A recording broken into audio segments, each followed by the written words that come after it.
In today's lesson, we are going to learn how to simplify the fraction 120 over 180. When simplifying fractions, our ultimate goal is to reduce the fraction to its simplest form, which is achieved by dividing both the numerator and the denominator by their greatest common divisor, or GCD for short. The greatest common divisor is the largest number that divides both the numerator and the denominator perfectly, leaving no remainder.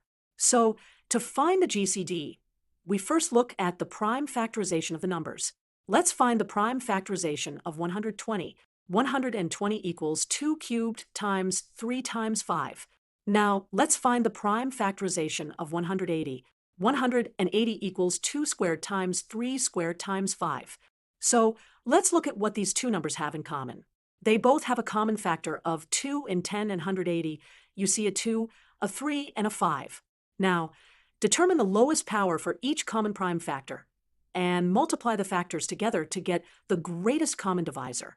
Therefore, GCD is 2 squared times 3 times 5. That equals 20, and you can multiply this on either sides of the fraction respectively. To simplify the fraction, divide the numerator and denominator by the GCD.